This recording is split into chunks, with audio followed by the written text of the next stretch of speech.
Bismillahirrahmanirrahim. Assalamualaikum warahmatullahi wabarakatuh.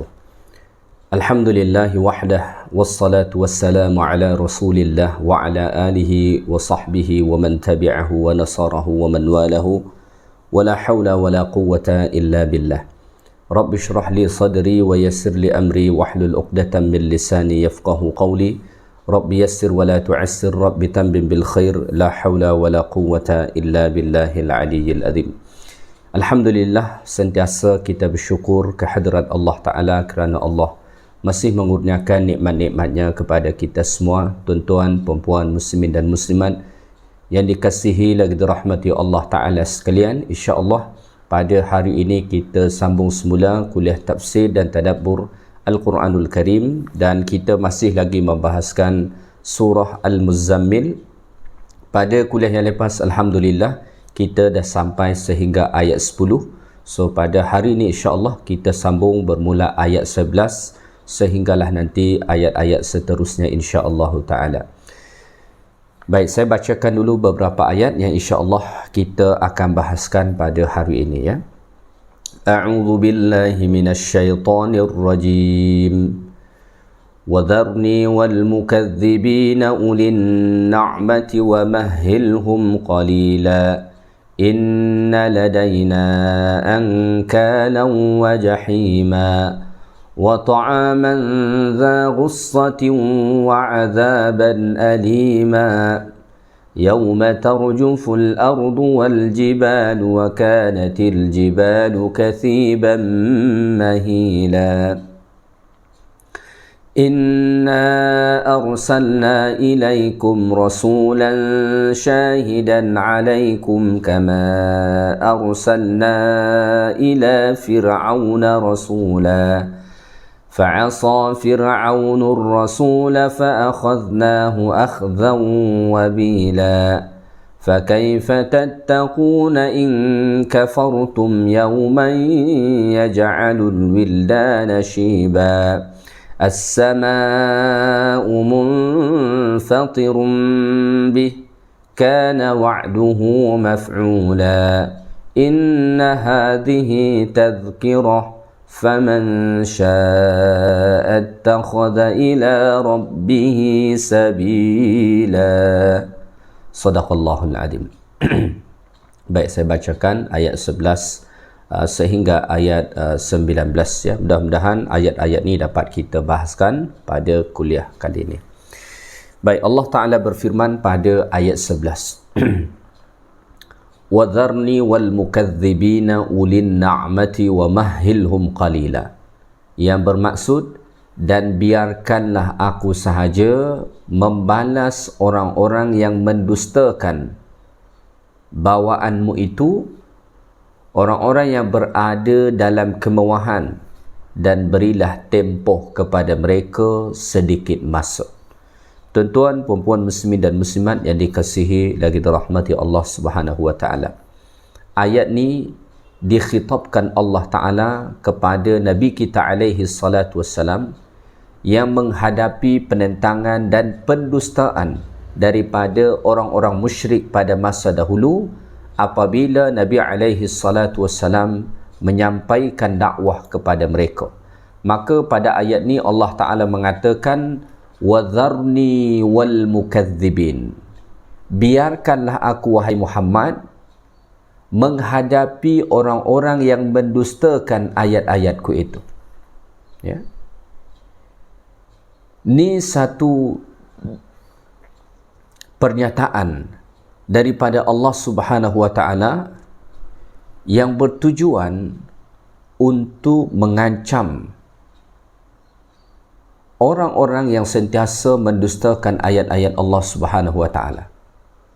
Jadi Allah Taala mengatakan kepada Nabi, biar aku yang berhadapan dengan mereka. Ini satu ancaman. Ibarat kita macam ni. Seorang pekerja, dia menghadapi penentangan daripada orang lain. Kemudian bos dia kata, biar aku yang berhadapan dengan mereka. Engkau tak payah fikir soal mereka. Biar aku yang menghadapi mereka. Apa maksud ucapan macam tu? Maksudnya ni adalah satu kecaman keras untuk mereka yang menentang. Maka pada ayat ni pun Allah Ta'ala menyatakan pernyataan itu. وَذَرْنِ وَالْمُكَذِّبِينَ, biarkanlah aku menghadapi orang-orang yang mendustakan ayat-ayatku itu. Engkau tak payah fikir soal mereka, kerana tugasmu hanya menyampaikan dakwah saja. Nabi SAW tidak ditugaskan Allah Subhanahu wa taala untuk menghukum mereka. Tugas Nabi, wa ma 'alaika illal balagh. Tidak ada kewajipan Nabi melainkan hanya menyampaikan saja. Dalam ayat yang lain Allah Taala mengatakan, fadzakkir innama anta mudzakkir lasta 'alaihim bimusaitir. Berilah peringatan, sampaikanlah peringatan. Fa innama anta mudzakkir, kerana engkau hanya pemberi peringatan saja. Lasta 'alaihim bimusaitir, bukan engkau orang yang berkuasa untuk menghukum mereka. Ini juga memberikan satu pengajaran kepada kita bahawa apabila kita mengajak orang ke jalan Allah, maka tugasan kita hanya menyampaikan ayat-ayat Allah Ta'ala. Adapun kalau mereka mendustakan ayat yang disampaikan, bukanlah hak kita untuk menghukum mereka. Bukan hak kita untuk menyeksa mereka. So itu hak siapa? Hak Allah Subhanahu wa taala. Maka Allah mengatakan, wadharni wal mukadzibin, biarkanlah aku menghadapi orang-orang yang mendustakan ayat-ayatku. Pada ayat ni Allah menyatakan siapakah orang-orang yang mendustakan ayat-ayat Allah Ta'ala tu. Allah mengatakan ulin na'mah. Ulin na'mah ni maksudnya ialah orang-orang yang berada dalam kemewahan. Ya. Pada masa dahulu, yang paling keras menentang dakwah yang dibawa oleh Nabi alaihi salatu wassalam itu adalah orang-orang kaya daripada kalangan kafir Quraisy.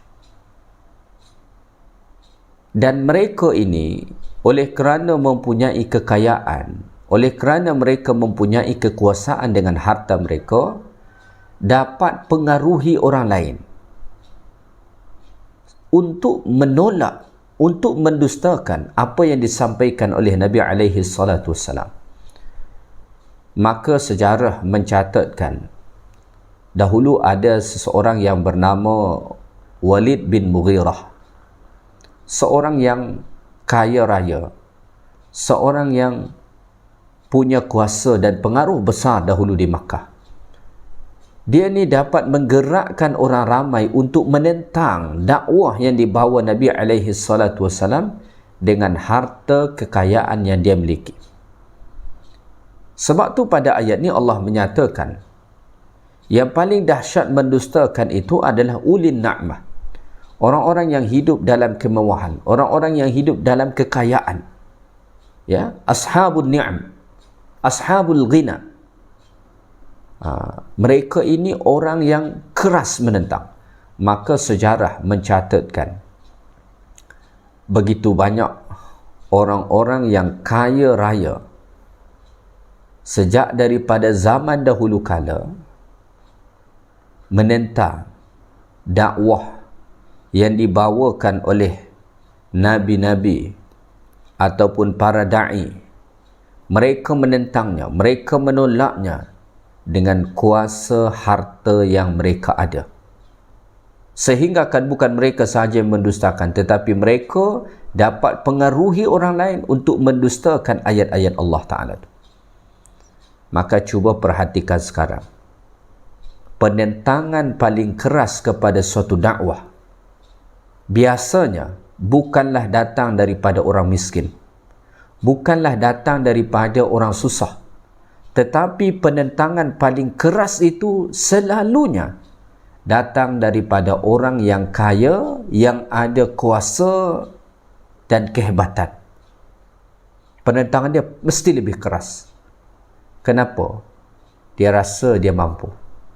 Dia rasa dia banyak harta. Dia rasa dia boleh bayar orang. Maka menjadi satu pengajaran bagi kita. Apabila Allah Ta'ala kurniakan kepada kita nikmat daripada nikmat-nikmat dunia ni, maka janganlah jadikan itu untuk menentang ayat-ayat Allah Subhanahu Wa Ta'ala ataupun memusuhi para da'i-da'i yang menyampaikan ayat-ayat Allah Ta'ala. Sebaliknya, gunakanlah itu untuk menolong agama Allah Ta'ala, untuk menolong para da'i, untuk memudahkan mereka dalam berdakwah, beri mereka bantuan, beri mereka fasiliti dan lain sebagainya, sehinggakan ayat-ayat Allah Ta'ala ni dapat disampaikan ke seluruh ceruk rantau bumi Allah Subhanahu Wa Ta'ala. Baik, kita teruskan ayat Allah Ta'ala ni. Kemudian Allah mengatakan, wa mahhilhum qalila, ay wa amhilhum zamanan yasiran.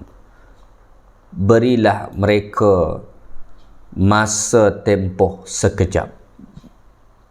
Ya, biarkan mereka. Sekarang mereka menentang dakwahmu, mereka mendustakan, tak apa. Wa mahhilhum qalila. Beri mereka masa sekejap. Tak lama, sekejap. Biarkan. Wa amhilhum zamanan yasiran. Hatta yanalul adab syadid, sehinggakan nanti mereka mendapatkan azab seksa yang amat keras daripada Allah Ta'ala. Ya. Kenapa pada ayat ni Allah mengatakan wa mahilhum qalila, beri mereka tempoh masa sekejap? Bukankah akhirat tu masih lama? Dunia ni bila mana dibandingkan dengan akhirat, sungguh sangat sekejap. Sehinggakan di dalam Al-Quranul Karim Allah Ta'ala mengatakan, apabila nanti manusia dihimpunkan di padang mahsyar pada hari kiamat, mereka merasa lam yalbathu illa ashiyatan aw duhaha. Mereka tidak tinggal di dunia ni melainkan satu petang ataupun satu waktu duha sahaja. Dalam ayat yang lain Allah mengatakan sa'atan min nahar. Mereka rasa hidup di dunia ni hanya seperti satu saat daripada siang sahaja, bila mana dibandingkan kehidupan dunia dengan akhirat. Jadi walaupun kita tengok bertahun-tahun, bahkan dia sampai mati, dia sihat, dia okey. Mana janji Quran ni? Quran kata sekejap lagi, beri mereka tempoh sekejap. Ya, kita ingat lama tak?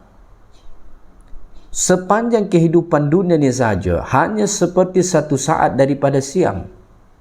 So seandainya pun mereka tak diazab di dunia dan nanti diazab di akhirat, itu masih masa yang sekejap bila mana dibandingkan dengan masa dekat akhirat. Ya. Masa dekat akhirat Allah Ta'ala sebut di dalam Al-Quran satu hari di akhirat ka'alfi sanatim mimma ta'udun, ia seperti 1000 hari di dunia ni. Bahkan dalam ayat yang lain Allah mengatakan ka khamsina alfasanah, satu hari dekat akhirat seperti 50,000 tahun dekat dunia. Jadi seandainya mereka yang mendustakan ayat-ayat Allah Ta'ala itu tidak diazab di dunia ini sekalipun, dan nanti mereka diazab di akhirat, tetaplah masa tangguh yang diberi kepada mereka itu amat sangat sedikit atau sekejap, kerana perbandingan kehidupan dunia dengan akhirat itu hanya sekejap sahaja. Kehidupan dekat dunia ni hanya seperti satu saat daripada siang, atau seperti satu petang sahaja, atau seperti waktu duha sahaja dari keseluruhan panjangnya hari-hari kehidupan. Ya. Ulama tafsir malah mengatakan macam ni. Amhalahumullahu ta'ala ila an hajara Rasulullah SAW min Makkah. Kepada orang-orang musyrik Makkah dahulu yang mendustakan ayat-ayat Allah Ta'ala ni, Allah Ta'ala beri mereka masa tangguh, tidak diazab, sampailah Nabi hijrah daripada Makkah ke Madinah. Falamma kharaja minha, apabila Nabi dah keluar daripada Makkah, ya, maka kemudian Allah Ta'ala pun realisasikan apa yang Allah janjikan. Apa itu? Mendatangkan azab kepada mereka. Terbukti pada tahun kedua hijrah, apabila berlaku peperangan Badar, maka qutila sanadiduhum bi badrin wa huwal adabul khas, maka Allah Ta'ala matikan, terbunuh pemimpin-pemimpin orang kafir Quraisy di medan Badar, dan itu merupakan azab khusus yang Allah Ta'ala timpakan kepada mereka. Dan nanti dekat akhirat Allah Ta'ala pasti akan timpakan lagi azab secara am kepada semua yang mendustakan ayat-ayat Allah Subhanahu Wa Ta'ala. Jadi ayat 11 ni, surah Al-Muzammil ni, adalah satu peringatan daripada Allah Ta'ala kepada sesiapa sahaja yang mendustakan ayat-ayat Allah. Ketahuilah, apabila seseorang mendustakan ayat-ayat Allah, maka Allah lah yang akan berhadapan langsung dengan dia. Allah Ta'ala lah yang akan mengazab dia. Dan Allah Ta'ala hanya akan memberi masa tempoh sekejap sahaja untuk dia. Sebentar lagi, sekejap lagi, azab pastilah akan turun kepadanya. Maka kita mestilah beriman. Jangan pernah dustakan ayat-ayat Allah Ta'ala. Jangan pernah ingkari ayat-ayat Allah Ta'ala. Walaupun kita belum mampu mengamalkannya, tetapi jangan sampai kita mengingkari, mendustakan, mengatakan tak ada atau tidak mengimaninya. Wal'iyadzubillah. Allah yang akan berhadapan dengan kita. Kalau Allah berhadapan dengan kita, tentu kita kalah. Pasti kita kalah. Pasti kita binasa. Saya beri satu analogi macam ni. Seandainya seorang sultan berhadapan dengan kita, siapa agaknya yang kalah? Kita boleh pastikan kita pasti kalah. Kenapa? Kerana kuasa kita tak ada, kuasa sultan besar. Ya. Padahal hakikatnya kita dengan sultan masih sama-sama manusia. Ni bagaimana pula kalau Allah yang berhadapan langsung dengan kita? Sudah pasti kebinasaan yang amat nyata tanpa diragui sedikit pun. Kerana kita tak akan mungkin mampu melawan Allah, Rabb yang mencipta kita dan mencipta seluruh alam semesta ini. Ya.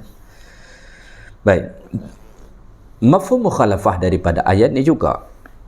Kalau pada ayat ni Allah Ta'ala memberikan ancaman keras kepada orang-orang yang mendustakan ayat Allah, maknanya Allah Ta'ala menyampaikan khabar gembira kepada sesiapa yang beriman dan beramal saleh dengan ayat-ayat Allah Subhanahu wa Ta'ala. Ya.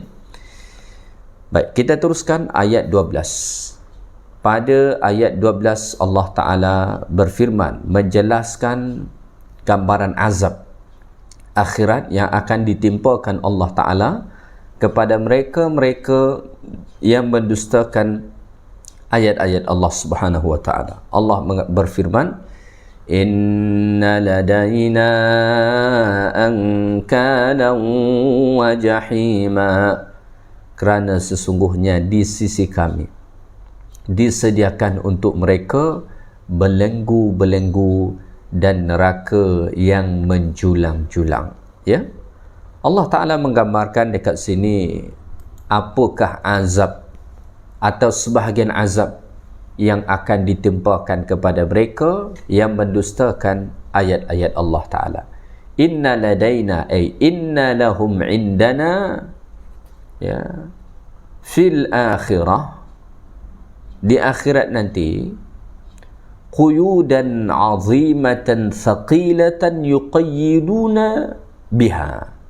Di akhirat nanti akan ada belenggu-belenggu yang besar, berat, yang akan mengikat mereka, ya, yang akan mengikat mereka.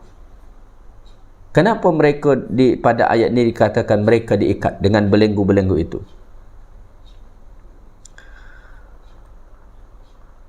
Asy-Sya'bi mengatakan, atarawna anna Allah Ta'ala ja'ala al-ankal fi arjuli ahli an-nar khasyatan ay yahribu. Apakah pandangan kamu bahawa sesungguhnya Allah Ta'ala menjadikan belenggu-belenggu pada kaki-kaki ahli neraka kerana takut mereka lari? Ya, la wallah, beliau mengatakan tidak, demi Allah. Walakinnahum idza aradu ay yartafi'u amsakat bihim. Akan tetapi apabila mereka hendak mengangkat kaki mereka, amsakat bihim, belenggu-belenggu ini menahan, bahkan mengangkat kaki mereka sahaja di dalam neraka itu tak mampu. Kenapa? Kerana ditahan oleh belenggu-belenggu ini pada kaki mereka. Waliyadzubillah. Ya, kita berlindung kepada Allah Subhanahu wa Ta'ala. Nis azab yang amat berat yang Allah Ta'ala akan timpakan kepada mereka-mereka yang mendustakan ayat-ayat Allah. Jadi mereka akan masuk ke dalam api neraka, dan di situ akan ada belenggu-belenggu yang mengikat mereka sehingga akan tak dapat keluar, tak dapat lari dan lain-lain sebagainya. Ya, baik. Setelah itu, wajahima, dan akan ada api yang menjulang-julang, yuhraquna biha, yang mana mereka akan dibakar dengan itu. Ya, jadi selain diikat dengan belenggu-belenggu neraka tadi, akan ada pula api yang sangat panas menjulang-julang yang akan membakar mereka. Nabi SAW sebut dalam hadis bahawa azab seksa api neraka itu panas apinya berbanding api dunia 70 kali ganda. Dekat dunia ni kita rasa dah panas sangat dah api tu. Tak tahan kita satu saat pun, letak tangan dekat api tu kita tak tahan. Bahkan mendekat kepada api tu pun kita dah tak mampu. Kenapa? Panas sangat. Bahang api tu sahaja kita tak mampu, apatah lagi langsung ke api. Api neraka tu Nabi kata masih 70 kali ganda daripada api yang ada dekat dunia ni. Maka kita tak boleh bayangkan macam mana panasnya jahima, api neraka yang menjulang-julang yang akan membakar ahli neraka itu. Dan Allah Ta'ala mengatakan di dalam Al-Quran, kullama nadijat juluduhum baddalnahum juludan. Setiap kali nanti kulit mereka hangus dibakar oleh api neraka tu, maka kulit mereka yang baru akan diganti. Ya, cuba bayangkan. Saya ingat sekali sentuh oleh api neraka tu, kulit tu dah langsung hangus, hancur. Allah ganti dengan yang baru lagi pada saat itu. Maka dalam satu hari mungkin beribu kali Allah Ta'ala ganti kulit. Kenapa? Supaya mereka merasakan azab seksa api neraka itu.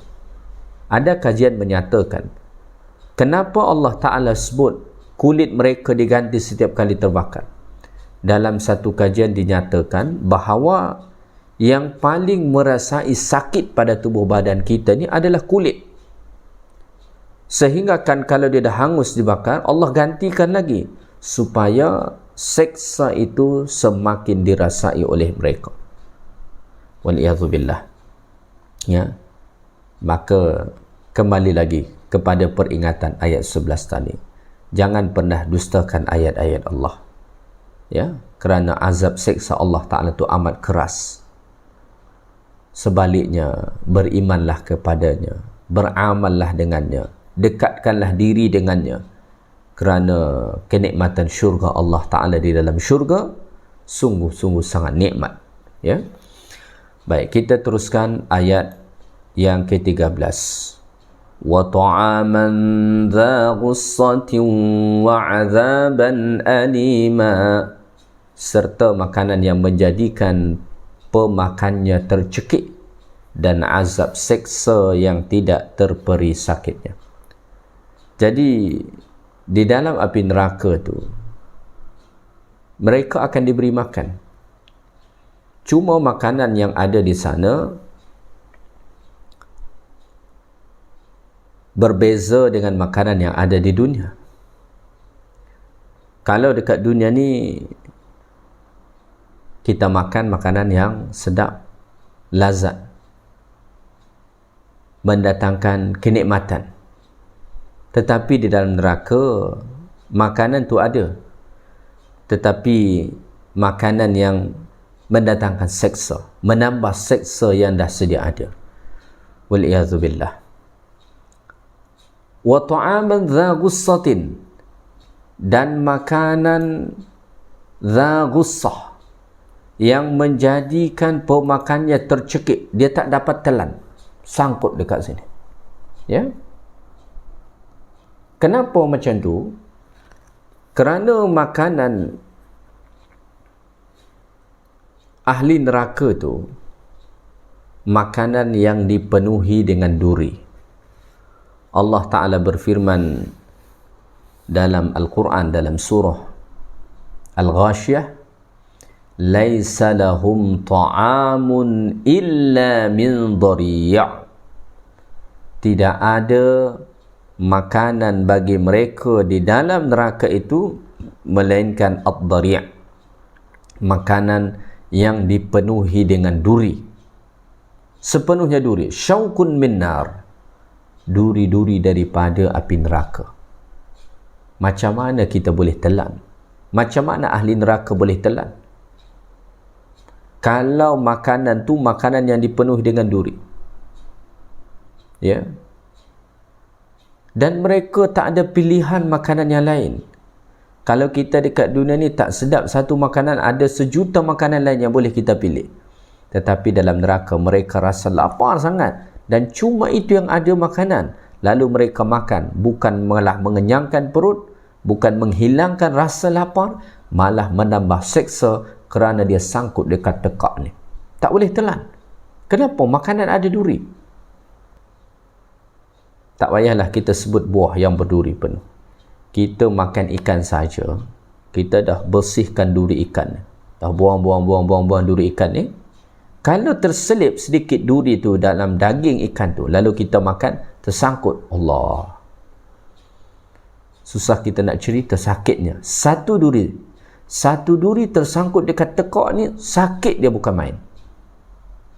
Cuba bayangkan, kalau makanan tu sepenuhnya adalah duri, lalu itulah dimakan oleh ahli neraka. Waliyadzubillah. Tak boleh bayangkan macam mana sakit dekat sini. Pada masa yang sama mereka sedang menahan lapar yang luar biasa. Maka banyak-banyaklah kita berlindung kepada Allah daripada azab api neraka ni. Tingkatkan lagi keimanan kita dengan Al-Quran. Rapatkan lagi diri kita dengan Al-Quran. Amalkan sungguh-sungguh ayat-ayat Allah Ta'ala tu. Jangan menjadi orang yang mendustakan. Mungkin dekat dunia ni engkau rasa macam okey, kau rasa macam selamat. Sebab ni Allah Ta'ala bagi tangguh sekejap. Sekejap Allah Ta'ala bagi masa tangguh ni. Tak lama. Kita hidup di dunia ni sekejap. Tak lama. Allah bagi masa tangguh ni. Kita jangan tertipu melihat orang yang mendustakan Al-Quran. Kita tengok hidup dia berjaya, kita tengok harta dia banyak, kita tengok dia ada jawatan, okey. Jangan tertipu semua dengan tu. Ni semua sekejap dan sangat sekejap.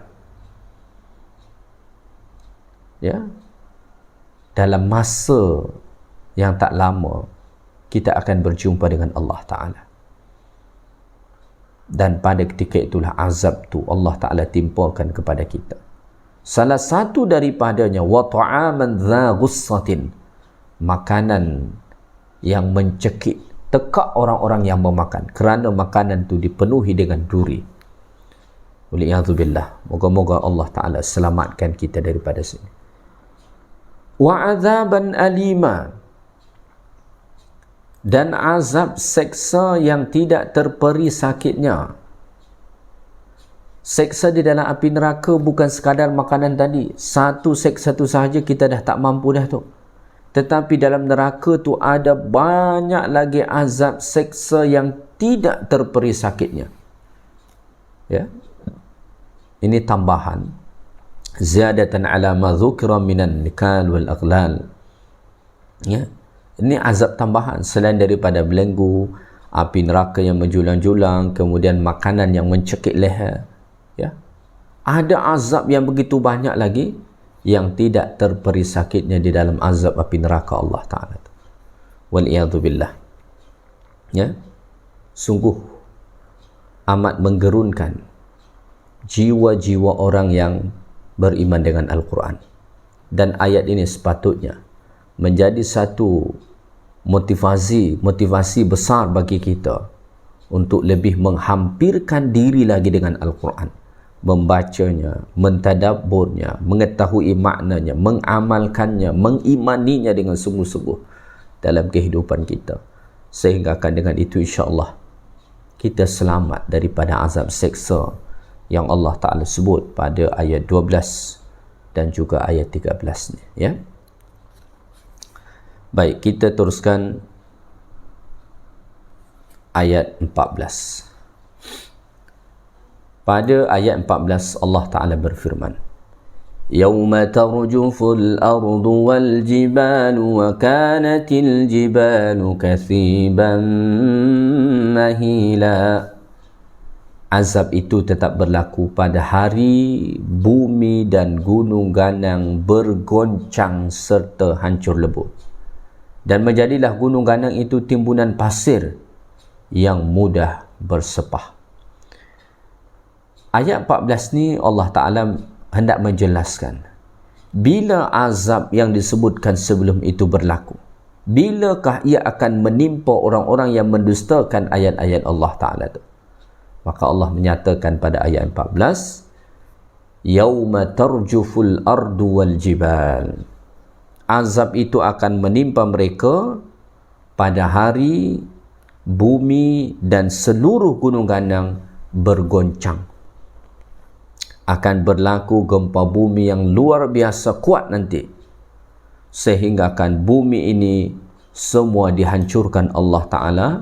Begitu juga dengan gunung ganang yang kita tengok sekarang ni begitu keras, begitu kuat, begitu kukuh.